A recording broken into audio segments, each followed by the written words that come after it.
Okay.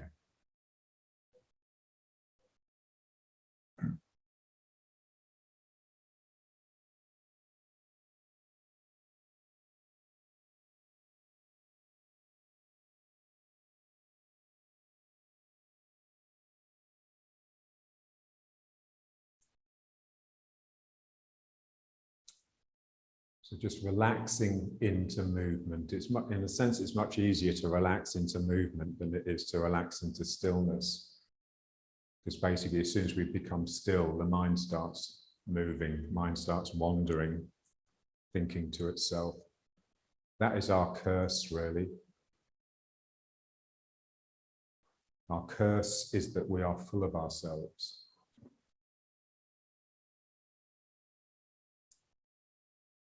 And when you're full of yourself, it's impossible to fill with anything else. So it's impossible to listen. So here we're listening to gravity, we're listening to the ground sucking at our feet.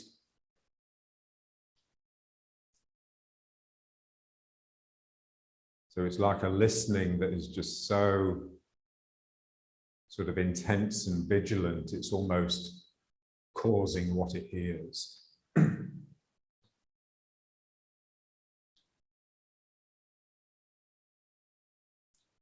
And so we don't realize it, we live in a bubble.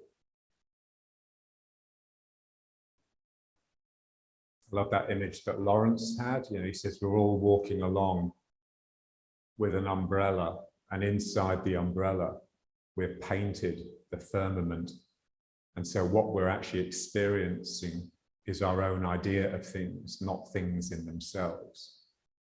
So we want, to burst through that, you really need to be on fire. And so in a sense, we have to become more intense in order to break that bubble. And then you can reduce the intensity.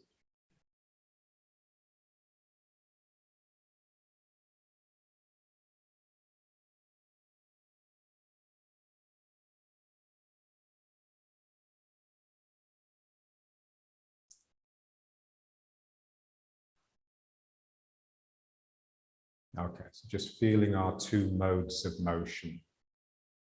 So the first one we normally get into with the body. So mind in the body and with the body. So for that, we just slow down a little bit. And then you'll be with the mass, with your own weight. I'm feeling my weight filling the leg. I'm feeling the leg throwing me back. So just trying, because of the force of gravity, my weight will generate energy if I let it. So gravity pulls me into the leg, and the leg has to push back to stop me from actually hitting the ground. And if I can keep that moving, so not lock it, then that will be experienced as energy, like a lift that's coming up through me. So this is just using the body intelligently and softly to get energy to move the body. So the energy manifests, and then my body just goes along for the ride, like going with the flow.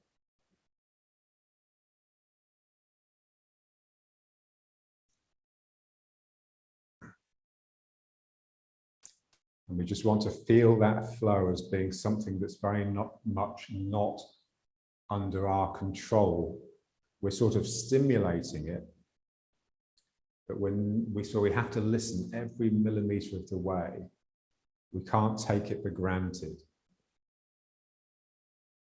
And there's a lovely lightness to it. There's a real sort of lift of lightness and joy through the body. Just like for me, it's just like sort of just floating in the sea close to the shoreline and just letting the waves just sort of move you back and forth. Yeah.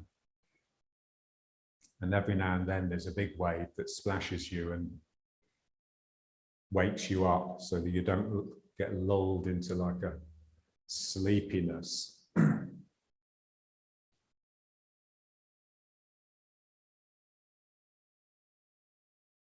And just let the sacrum drop down and forwards into it. So when we're concentrating on something, we tend to pull this back so that we have a sense of watching what we're doing. It's not, you really want to be right in the middle of it. So it's not happening in this space here, it's happening in this space here. You're in the thick of it.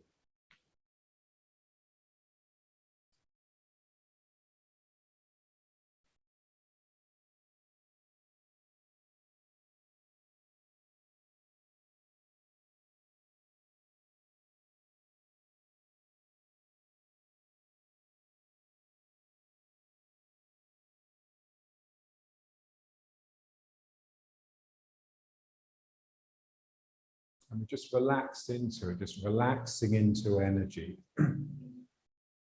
It's a very different feeling than relaxing into self. So to relax into self, you need like a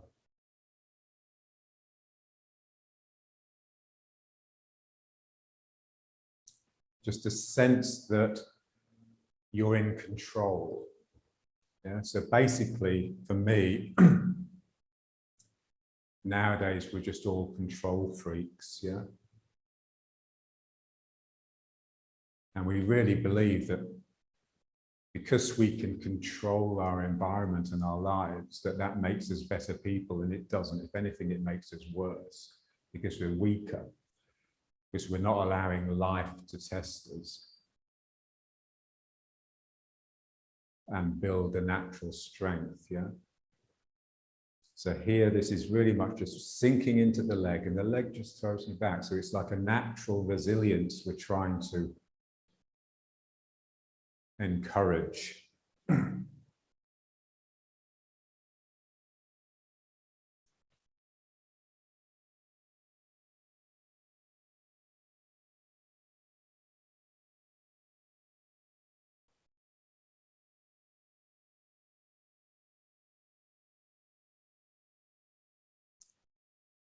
Yeah, just slowly, what we'd like as we repeat this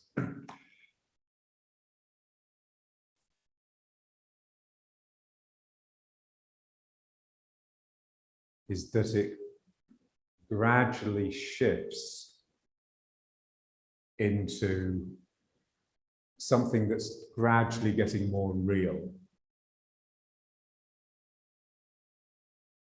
And the way we're working at the moment is just trying to activate these muscles at the back, the pythons, the spinatus erectus, either side of the spine.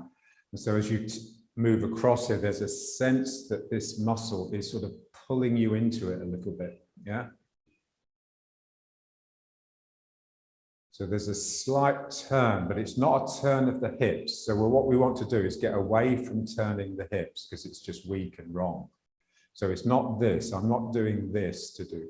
I'm allowing this muscle just to tighten so that my shoulders are moving against my hips.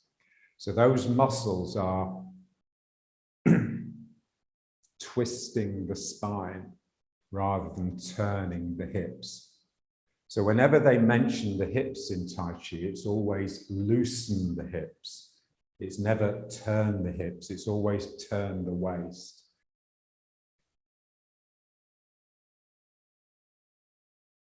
So concentrate the spirit, loosen the hips, and turn the waist. So those are the three instructions that they would generally give in order to do Tai, in order to get into the movements of Tai Chi, the postures, yeah. So,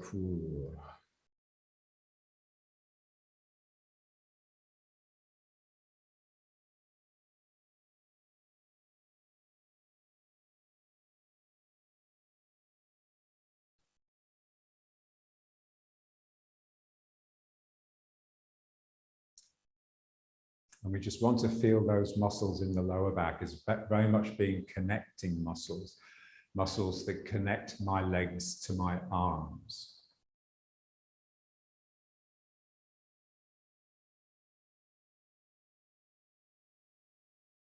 Yeah, so the reason they're weak in most of us middle class is that because we never do anything difficult, we never have to use the body to do difficult tasks, things that push us to the limits of our strength.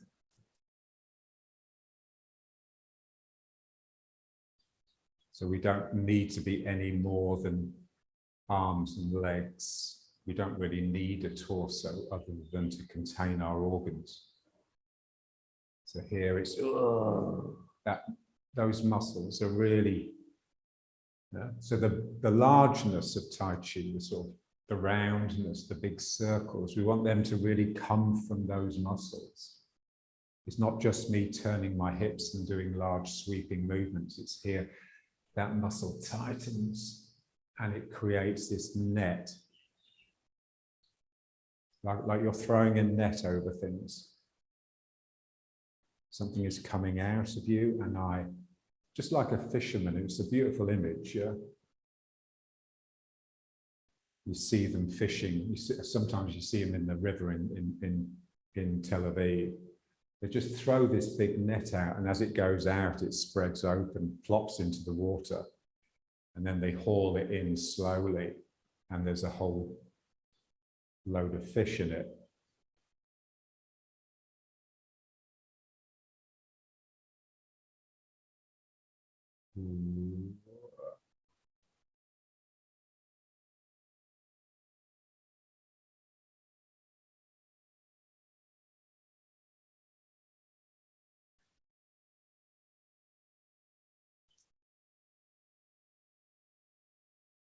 Yeah, so when you get those muscles involved, what you do just feels more exhilarating because you're just using your whole body from the right place, from those muscles, rather than from your legs.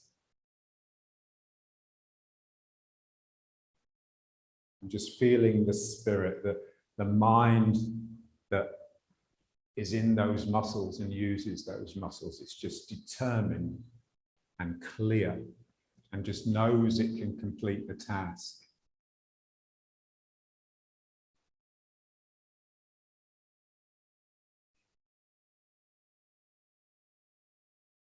Okay, so now let's just bring it to riding horse.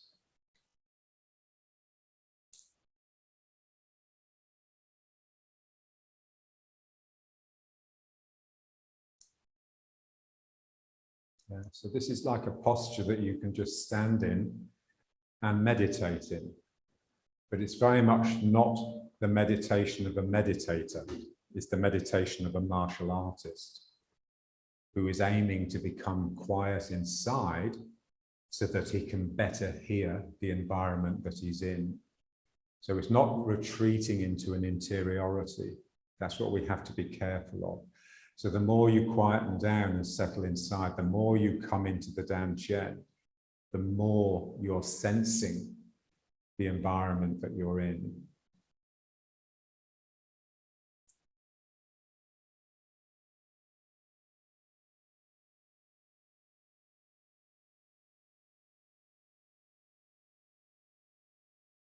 And just feeling the breathing, just feeling the breath. So just trying to connect to like a slower rhythm than the rhythm of language, which is what's going on up here all the time.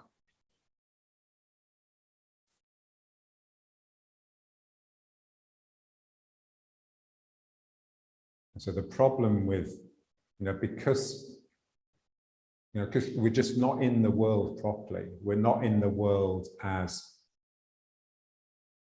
creatures with faith in the power of life. We're in the world as creatures of thinking. Yeah? So we're always trying to sort of outthink nature, yeah? Make things more comfortable for ourselves.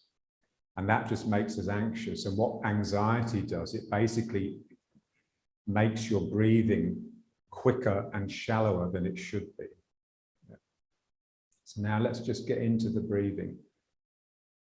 And that anxiety will always manifest in the spine.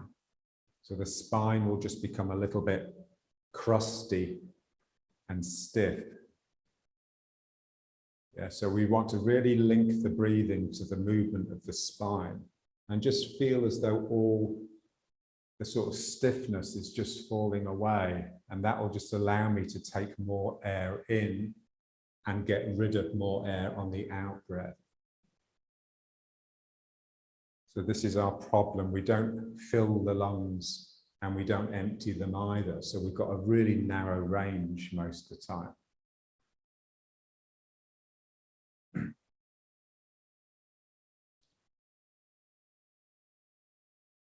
So this week I started seeing a new old lady who's a friend of one of my other old ladies, and she's 101. And what was interesting about it was that, you know, she's tough and she's strong. You know, I knocked on the door and this sprightly old lady just opened it, you know, really good posture. But as we worked, you know, I do a lot of exercise where we hold hands and just basically just move together. Yeah. So what was clear is that she had a certain facility within a narrow range, and it was like a mindless facility. So she could quite easily slot into like a movement like this, yeah, which just felt mechanical. And it was only when I stretched her out of her range, out of her comfort zone, out of her comfortable range, that's when she became a human being. That's when she became soft and frightened, yeah. And that's when energy manifested, and that's when we made a connection. And so that's what's important with all these things, is to just get to a place where it just comes alive. It comes alive because you've encountered the unknown. You're venturing into unknown territory. So just letting it open up a little bit more than you're comfortable with. And then here, closing down, just realizing that actually you could close down a little bit more and squeeze more air out.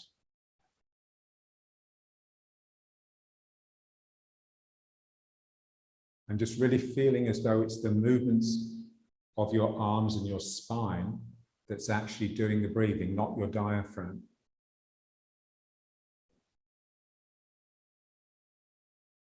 So it's almost like you could just rest the diaphragm.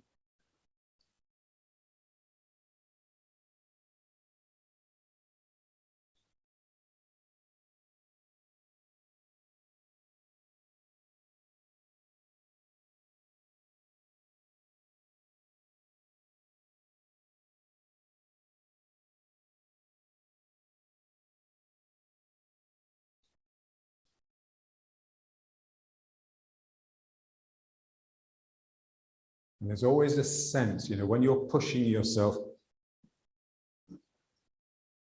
into like unknown territory, when you are extending your range, it always feels a little bit like you're beginning to hyperventilate. And you are basically, you're just getting more oxygen in and more carbon dioxide out than usual. And if you do that, you just basically, you just got more energy, yeah? But with that comes the need to use it, yeah?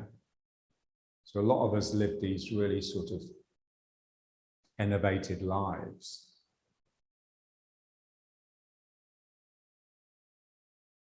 And that's, again, that's just a restricted range. So here, Joe.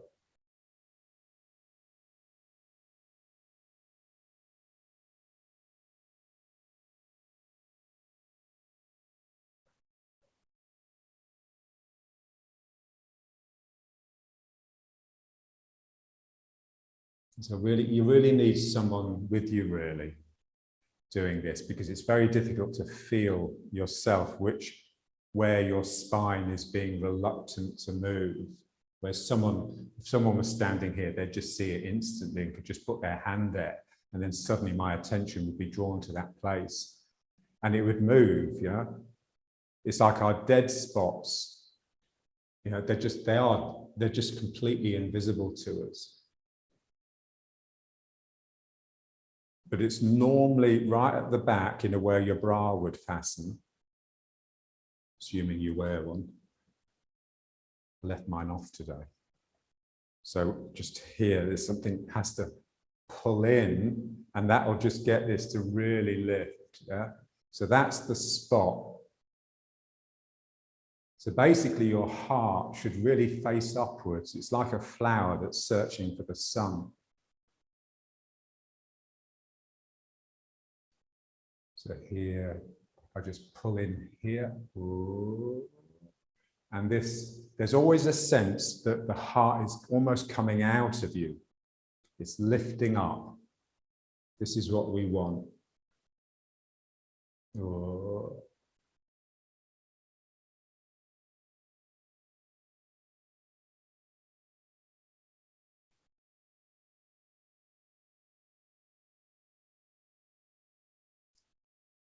Yeah, so this is the main thing, really.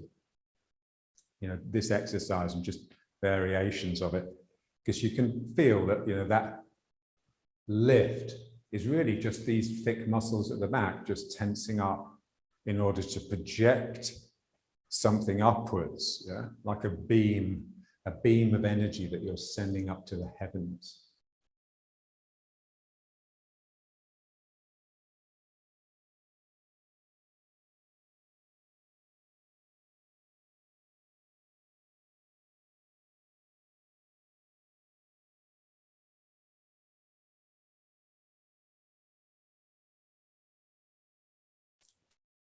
That's great. So our desire to control is expressed in a lack of mobility in our spine.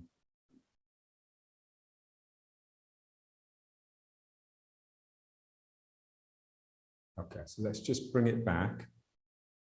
And we'll just do basically the same thing, but now with like a rowing action. So let's just pause here a sec. Just feel that the sacrum is sort of heavy, but it's pendulous. So it's sort of hanging as though freely. So it could move like any way, but it's heavy and it's still. So it's just hanging straight down.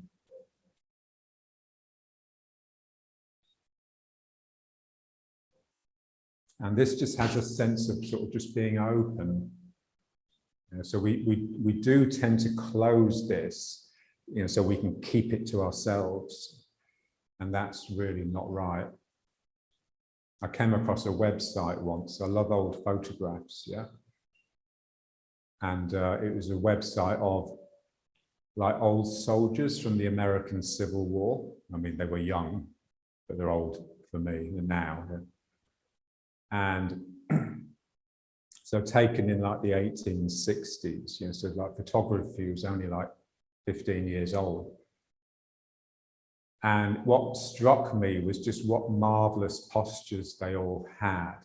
It was very much like the proud soldier, you know, their lower back was obviously immensely strong, and they were just proudly presenting themselves to the camera. And there was just a real sense of communication with God. Yeah, they were God-fearing, they were God-loving. Yeah, God was the most important thing in their lives, not the self. Yeah. And it just communicated. Yeah, it's just very striking. So we're just like a touch of that. And it doesn't, I mean, I was teaching this week someone, and you know, I talked about God, yeah, because for me, that's how I feel it. Yeah, it's just a fucking word, yeah. And she got so offended, yeah. How can you use that word? I get so nervous. Never use that word again. Use nature. I says, well, I don't mean nature. Yeah. And it's like, you know, it's like the bourgeoisie here are just terrified of the religious people.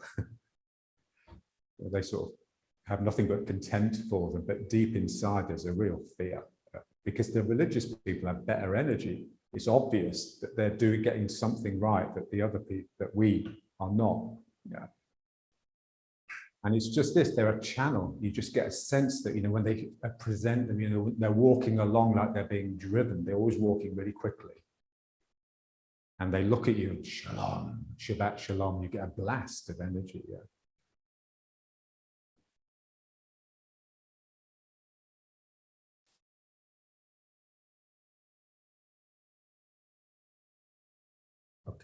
And now let's just do a little bit of this one, because this is really important as well. They're all the same thing, really. It's just getting the spine to breathe, getting the spine to just open up and just become what it is, which is like basically like a whip that is designed to whip the energy from your legs up and out.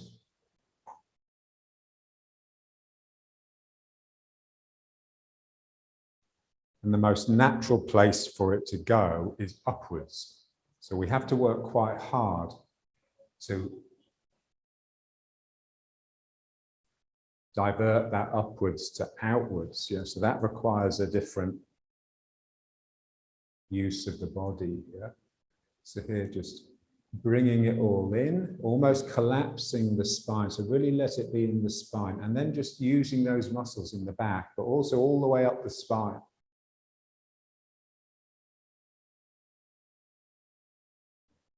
I was really taken by that story that Mark told us about when he was pulling that cable and his spine cracked. Because that's like the perfect image of what needs to happen. It's almost like we need to give ourselves an osteopathic adjustment. So the spine needs to really click, click, click, click, click, click, click, click, click all the way to the top vertebra and the cranium.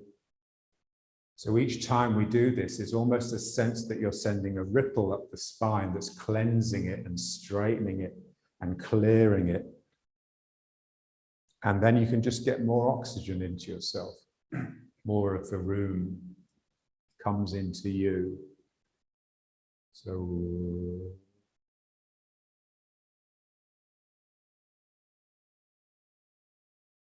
and you just need a mind that will allow it to happen. So a mind that's imaginative and light. If you're miserable or grumpy, or just you've got all this resentment going around in your head, it just won't happen. Yeah? And so here,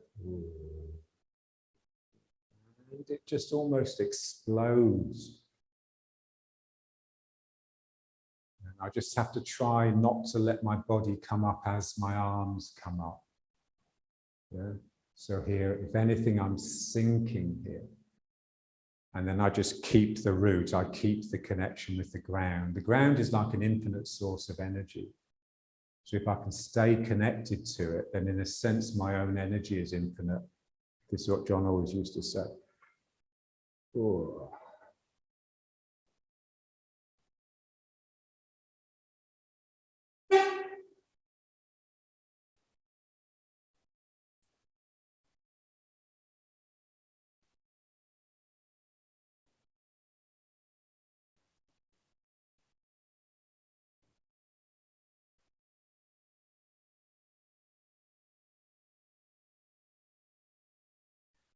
Okay, and now let's just try basically just rowing, yeah?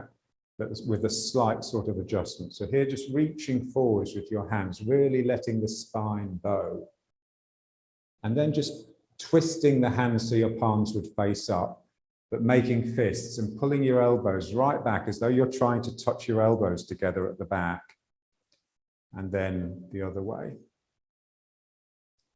And again, just let the head go, let the head look up, not in an exaggerated way, but just naturally. So we're wanting the movement of the spine just to be strong enough to whip the head around. Forwards. And back. Ooh. Forwards. And back.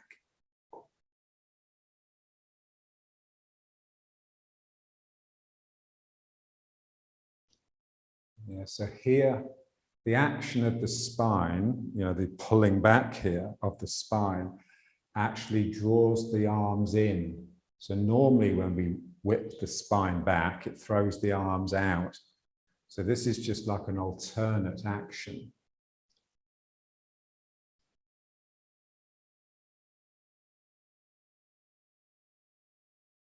Again, just try and feel the spine, just try and feel that place in the middle Normally there's like a little vertebra there that's sort of just a bit knobbly. It's just sticking out a bit too much. So basically we all could do with an osteopathic adjustment, some osteopath to sort of click our spine.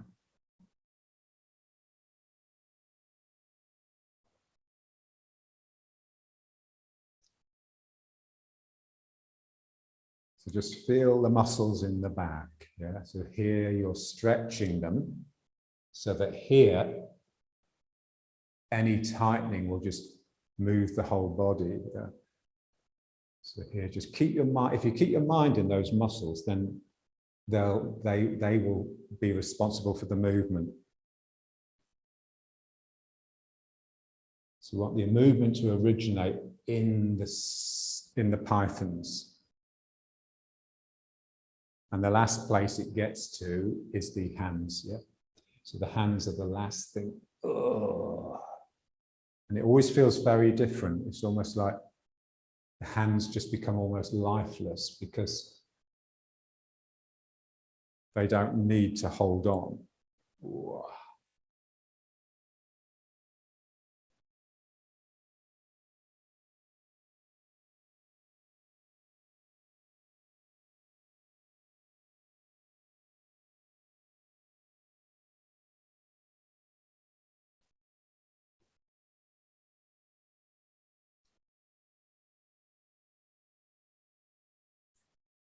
That's great.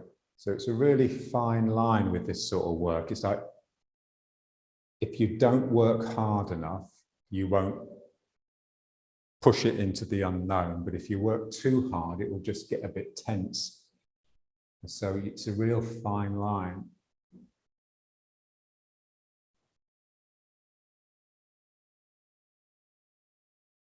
But generally, if you're working well, if it's coming from the right place, it'll feel good. There'll be a real feel-good factor. I mean, you may be hurting, the legs may be hurting, but it will be exhilarating. It will be giving you energy.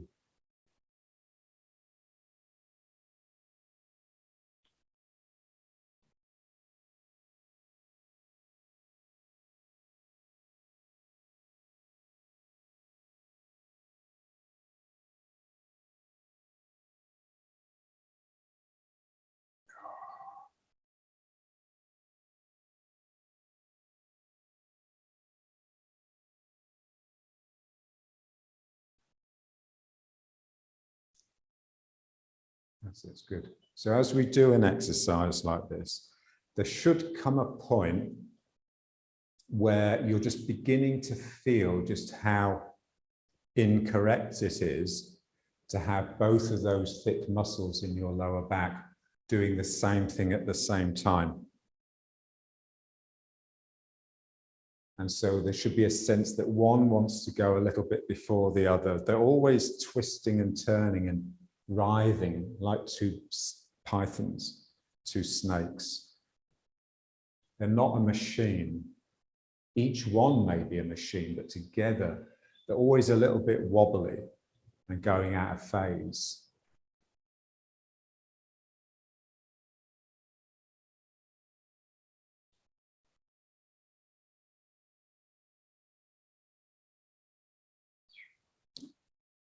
And then there comes that, then the movement just takes on a different quality because it's got this sort of shimmery wobble that's just, you can't analyze it. You can't really watch it the way you can watch regular movement. You just have to let it possess you.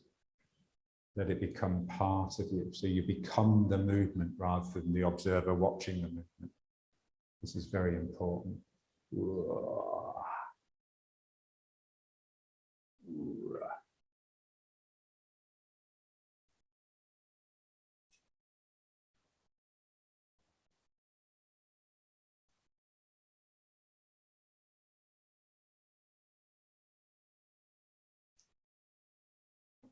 That's it. And then it just becomes, you just gradually realize that, the energy that you're using really is libido. It is like the unconscious. It's just coming from somewhere really deep that you don't normally encounter. It's very much not of the normal world that we inhabit.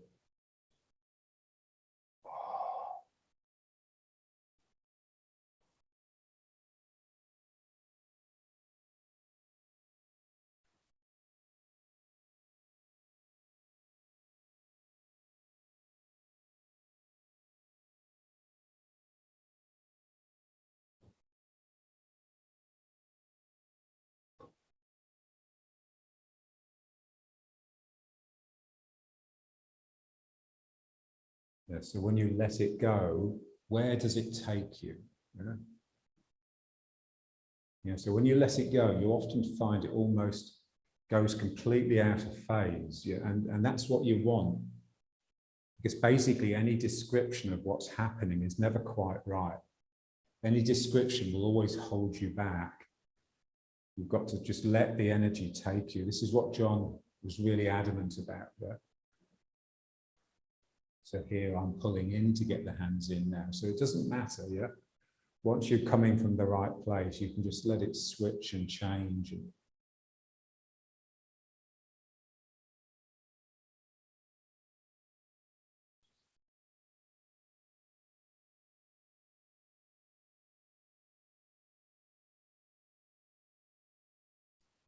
Okay, so let's just bring it back. But again, just bring it back to movement rather than a rigid stillness. So for that, in Tai Chi, traditionally you hood your eyes, which means the lids are just down a bit so that what the light that comes in is just blurred and out of focus.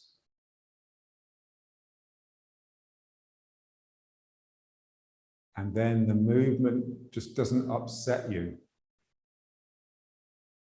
It doesn't frighten you. It's just a natural thing, yeah?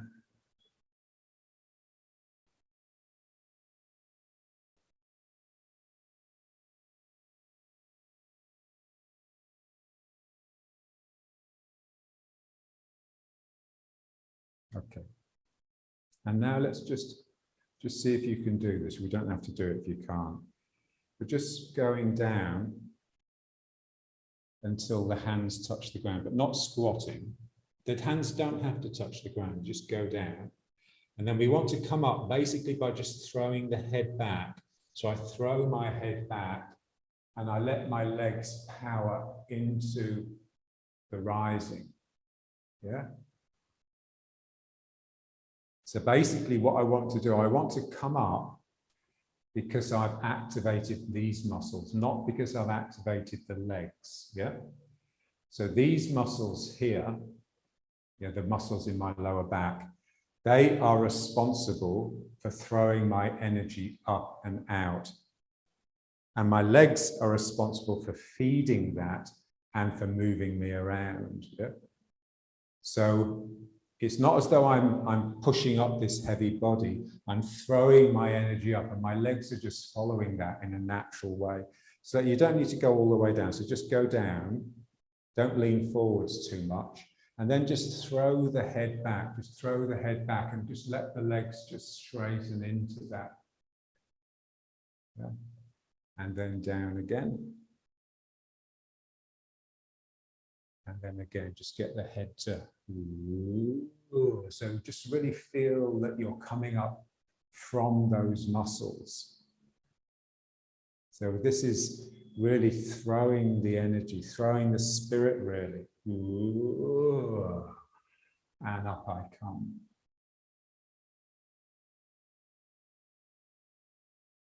So you can just let the spine collapse a little bit, but then just use those muscles to straighten the spine and send the head back, and then let your legs come up into that. So don't let the legs work too soon. Just going down, crumpling up a little bit, and then I just use those muscles to throw my head back, and then my legs just straighten into it. Yeah. So.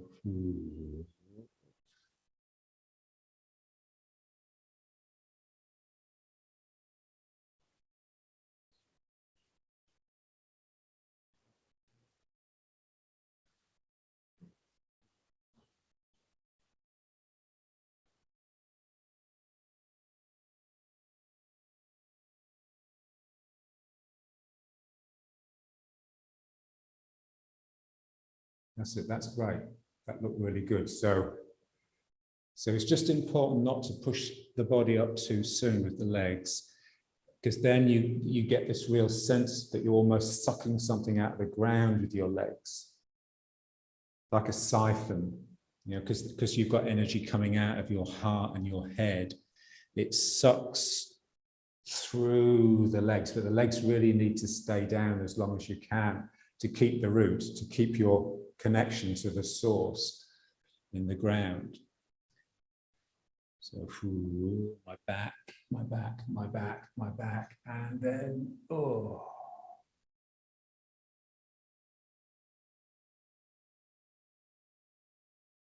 So,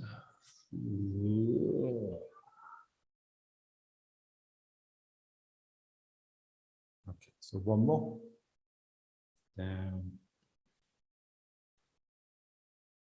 And ooh. Head comes up and the body slowly comes up with it. That's it. And then just back to riding horse.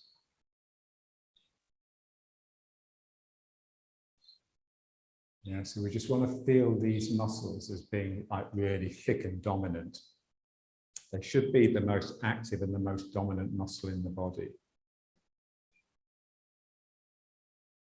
It's like, you know, that's where you are. You're in those muscles, and all the other muscles are just connecting to that.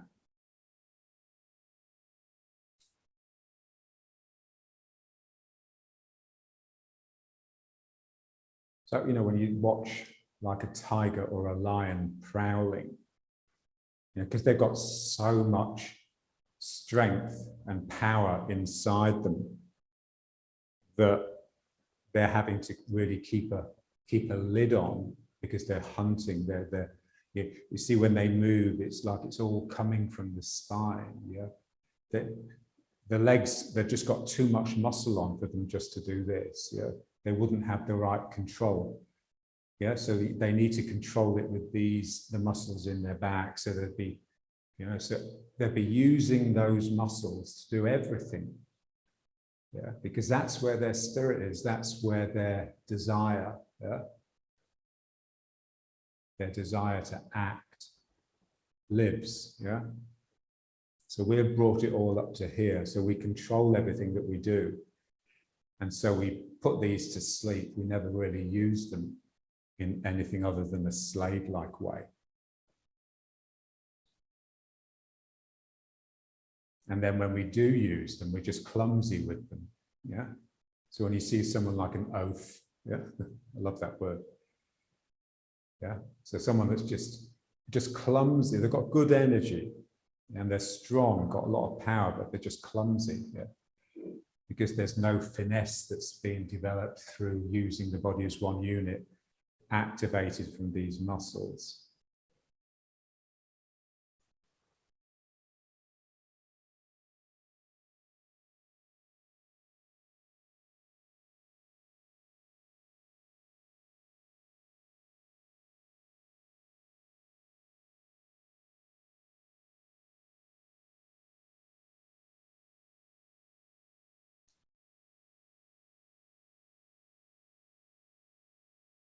So just feel it like two pythons, two thick snakes. The tail of each snake is underneath each heel, and then it comes up your calf, your hamstring, across the buttock into these thick muscles. They are the snake. And then it reaches up and out of the arm and even up into the head, yeah, through the neck, yeah.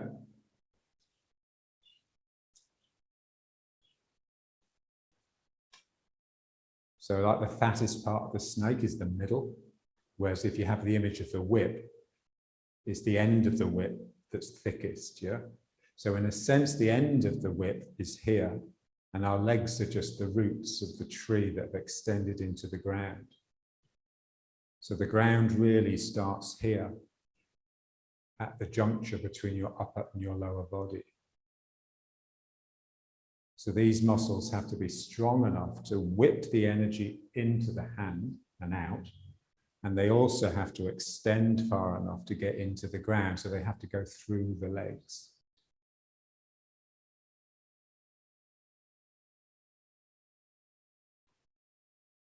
And these two snakes, they're always doing this. They're sort of coiling and uncoiling.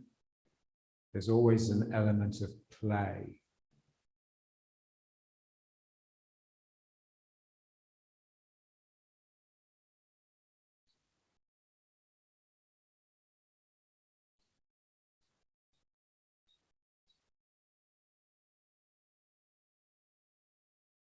And to get into that, you just need to hood the eyes, really.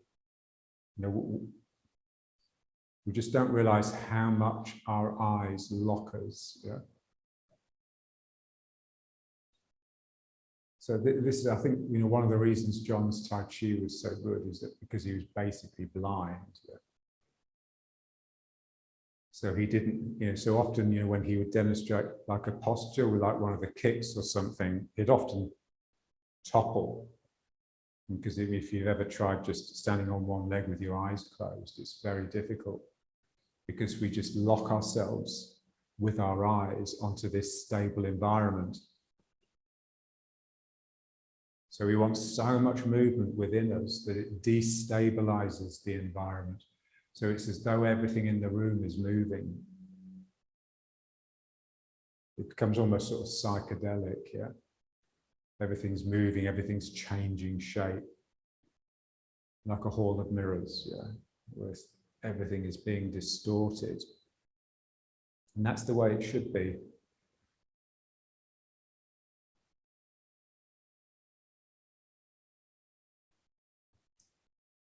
Yeah, so it's like, you know, when you've had a glass too many and you're just a little bit sort of wobbly. Basically, you know, for me, you know, when alcohol just reveals the way you really are. This is why, you know, in Zen, they always say that, you know, the drunkard is close to enlightenment, yeah. Because that's the way things are. Things are not still and stable. Things are moving, you especially, yeah. And so to be able to induce that state without having the alcohol.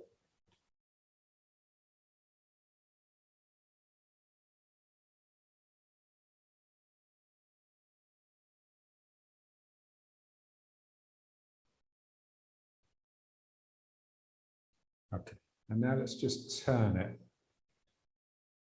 But again, just trying to get it to come from those muscles in the back. So for that, you have to imagine resistance. So it's a bit, again, it's like being in the pool and you've got the resistance of the water. And so it's not enough just to use the legs. You have to really keep this integrity in your upper body. And so you need to use the muscles in the lower back so that you can bring the strength of the legs up into your arms and into the turn. So here it's like, oh, I really have to, like you're just stuck inside a really viscous fluid, you know, like treacle or syrup or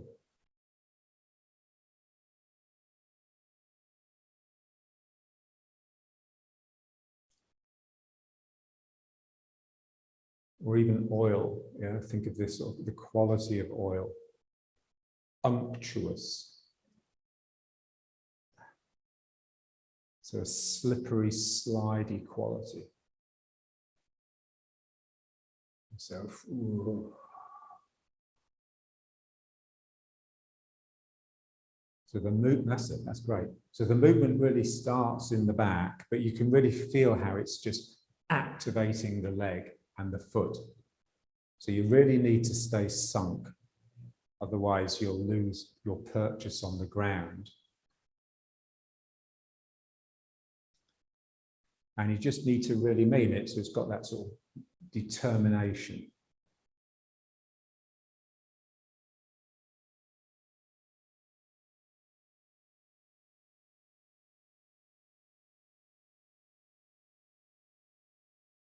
And so it's like, you know, when you see athletes psyching themselves up before the race, like the sumo guys, you know, they have that whole routine, which can take half an hour. of just confronting each other and then realizing they're not quite ready, and so stomping to their corner and slapping themselves. You know, they get these big red marks on their thighs and their chests and their faces, and where they've slapped themselves. So just inducing like an anger. You're not angry at anything. You've just got this energy that you just want to start simmering so that you can just explode with it. It's a bit like that here. We're just getting the energy to go onto like a slow boil.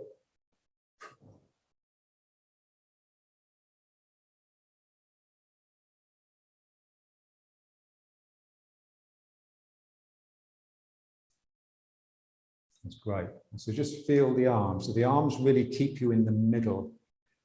Yeah, so you're very much in the middle rather than at the back. And so there's something behind you as well. So like you're stirring this large pot of soup with your two arms. And it's thick. So you really have to. So you don't want to use strength in the arms. You don't want to get tense shoulders. So you have to use these muscles in the lower back.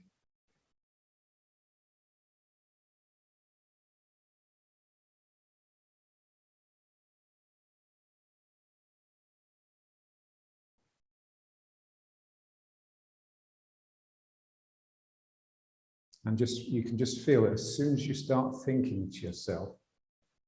The only way you can start thinking to yourself is if you make it easy for yourself to do the exercise.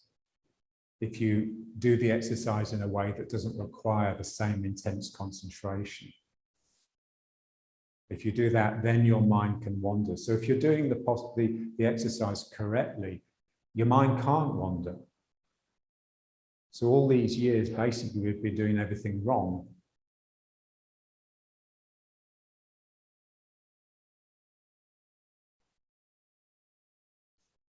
Remember at the beginning of my Tai Chi career, you know, John just came up to me to give me some sort of encouragement. Just said, "How's it going?"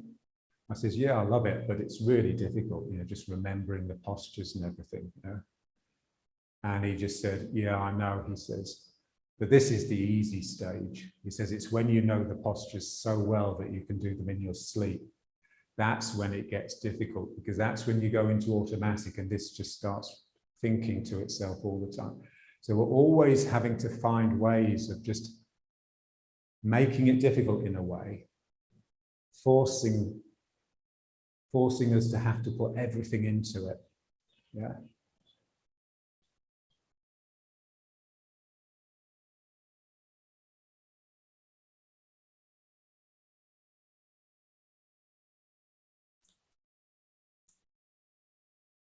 And I remember once, you know, he came up and just said, "You know, look, you're getting that wrong." Yeah. I says, "Well, how can I get it right?" He just said, "Well, just decide in your mind never to get it wrong again." For him, that was like so simple.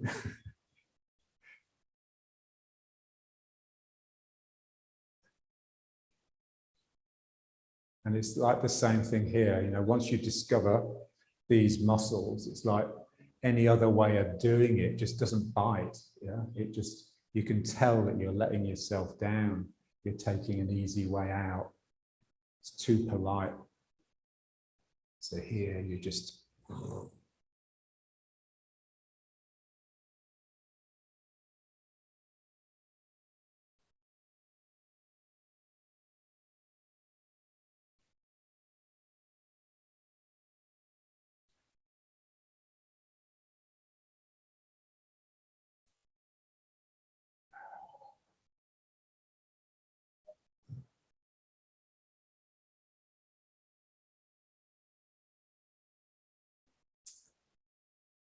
Yeah, like the Jews walking around the walls of Jericho. Yeah. Imagine that, you know, they're not just walking around, they're meaning it, yeah? So they're walking around with real intent and real power, and it's that made the walls come tumbling down. So they're blowing their trumpets and clashing their shields.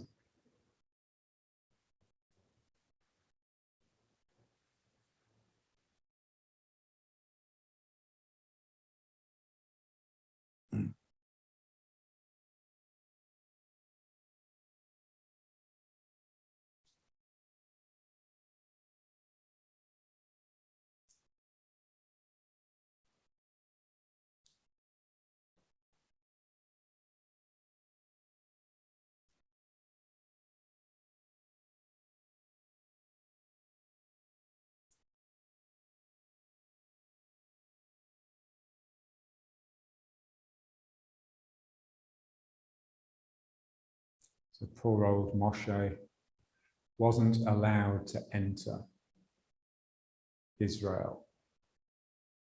He was like the last of the old guard. He was one of those that still remembered slavery. So the whole idea of them wandering for 40 years in a journey that would just take you a few weeks, they either had a terrible sense of direction or they just needed that time just to get rid of the memory of slavery, to get rid of the slave mentality. And now, of course, every Pesach, they remind themselves that they were once slaves. Yeah?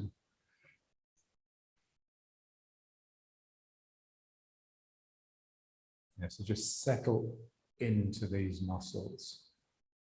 Yeah, so it's like, that's where you are. You just crunch down into them. This is very Israeli. It's quite interesting. The Israelis have quite a sort of a definite posture, almost like they're just standing on this ground and they're fucked if they're going to move. It's real bloody mindedness, but it just really comes from a plantedness and a power in their back. So it's very much a military state here, not in the sense that it's ruled by the army, but that every individual, unless you're religious, is militarized. They've all learned how to shoot a gun and they're all ready. And every year they all do Miluim, so they all do a few weeks of army.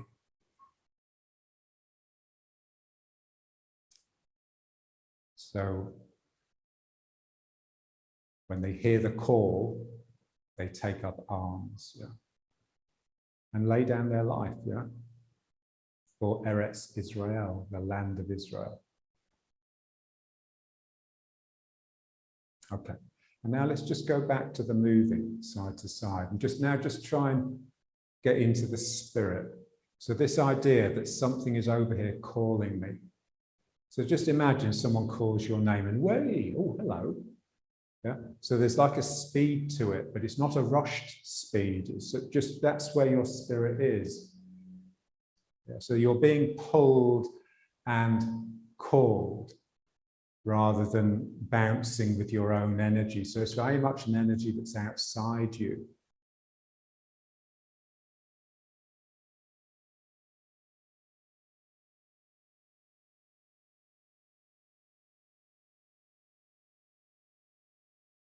And again, just feel the lightness. I mean, you have to be of light spirit to enable this to work, because it's basically just imaginary. It's all happening in the world of energy.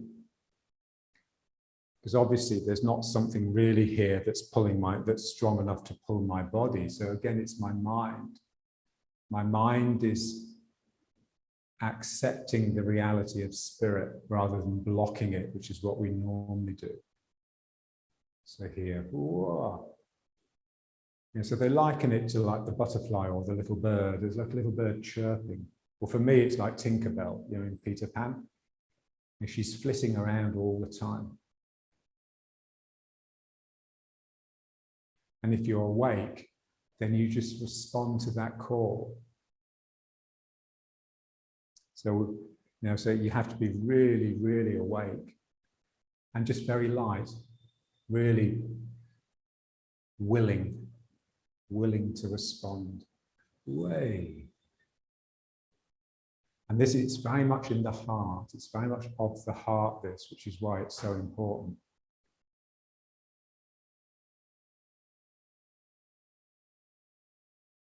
And just feel what happens in the arms. Naturally, the arms just open up as though to embrace a loved one. So your mind is no longer on yourself. Your mind is with that person that's calling. You've forgotten self, if only for an instant. Forget self and become one with the Tao. It's only when we lose self that we join with God or the Tao. So,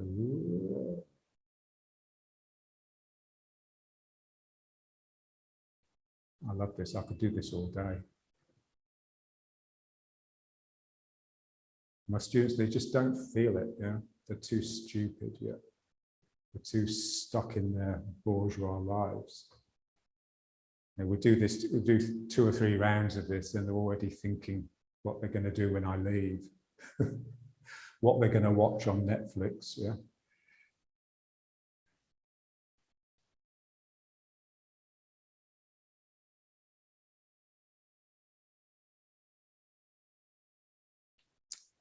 I love that phrase of Jack Caputo's. He's a Catholic theologian. And he's got this thing, God does not exist. God insists. Yeah. God is a call. It's not an entity. It's spirit. God is the Holy Spirit. All spirit is holy.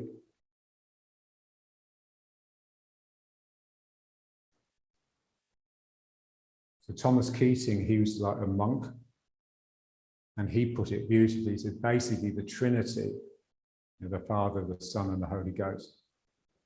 The Father is like potentiality, or what Deleuze called the virtual. The Son is like actuality. It's the actual world.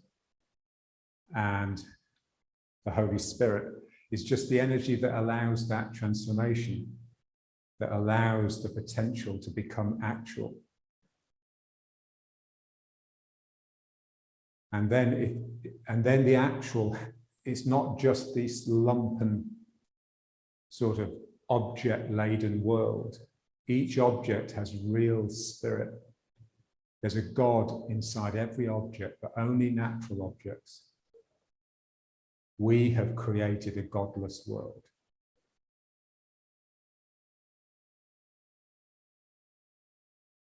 Because we're terrified, basically.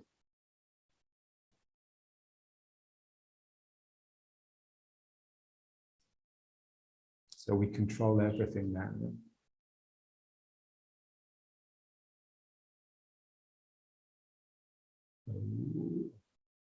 So I've got a message from my friend Jolyn, who's Canadian, and the message just read, her mother was sort of terminally ill. My mother, on Tuesday at 6:30 in the evening, my mother is exercising her right to die with dignity. Yeah. So even that moment of death is chosen. Yeah? We choose when to die. We die at our convenience. Yeah?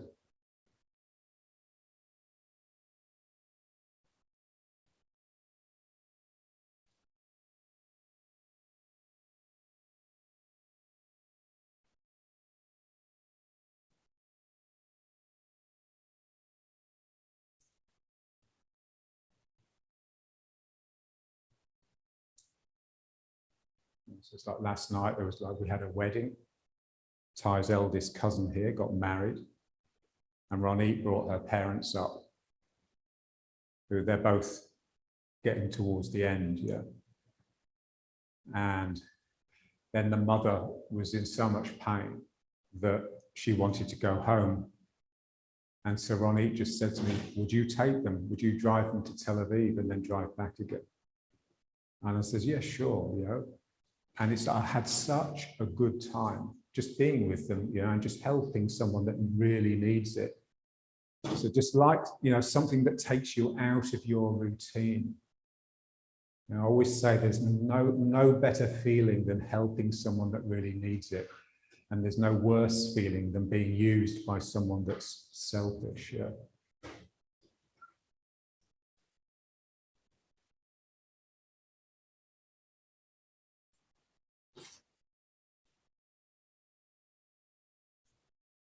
Wow.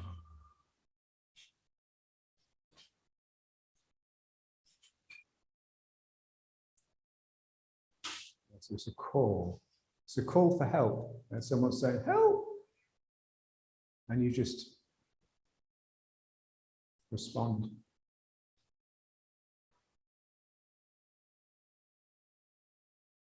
So one of my favorite books is by this French psychoanalyst called Anne Dufour-Montel. And it's just called The Power of Gentleness, or The Power of Softness. It's the only book I've ever found really that just is explicitly about softness. Yeah. The Power of Softness, Meditations on the Risk of Living. Yeah. So for her, the ultimate risk was to be soft. Yeah. And she just lived by her word. She was on the beach once in the south of France and heard these two children screaming for help in the water. And she, without a second thought, she just dived in, saved them, but drowned herself. Yeah.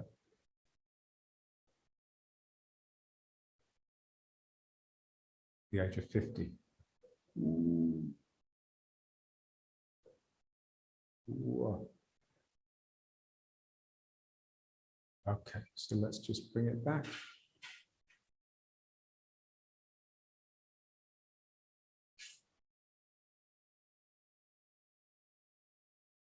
Yeah, I just feel that, you know, the good feeling of just knowing that you've worked hard in such a way that it's relaxed you. The flow of energy through you has brought the body into a state of almost exhausted relaxation. Yeah. So, you know, when I worked as a labourer, as you know, the summer holidays of 75, I think, or 76, or I just remember it's that fucking hot summer. And, you know, I was just the feeling at the end of the day when you just sat down to watch a bit of TV before you went to bed and you were just empty. There was just complete quietness, yeah, because you just used yourself really well.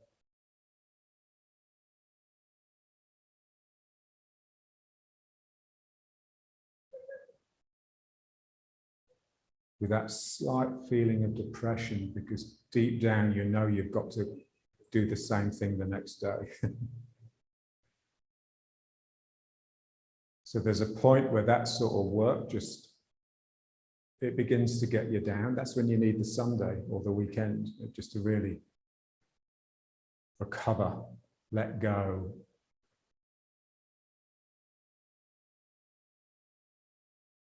Because when you've got the daily grind, something in you just can't let go. That's what happened to John, really. You know, he was just always under the pressure of the call to work, and it just snapped his body in the end, or snapped his mind. It drove him into epilepsy, which caused him to have a fit at the top of the stairs and fall down and break 11 bones, and then that was the end, really.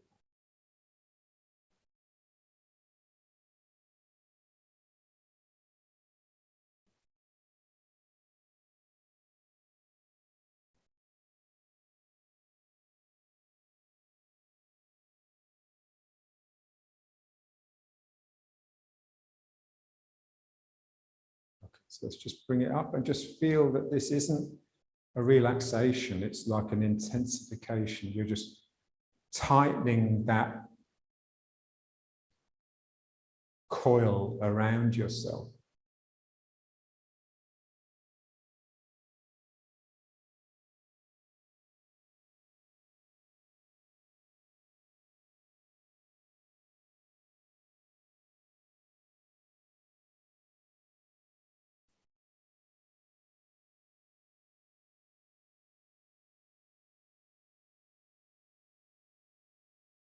And just still be with the breathing, yeah? So just feel the rhythm of the breath.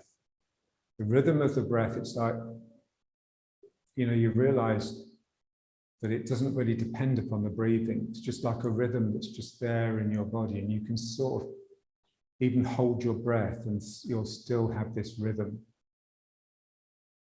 This sort of really subtle, slow, gentle, elastic pump that's there in every cell. Certainly in your feet, certainly in these muscles in the lower back.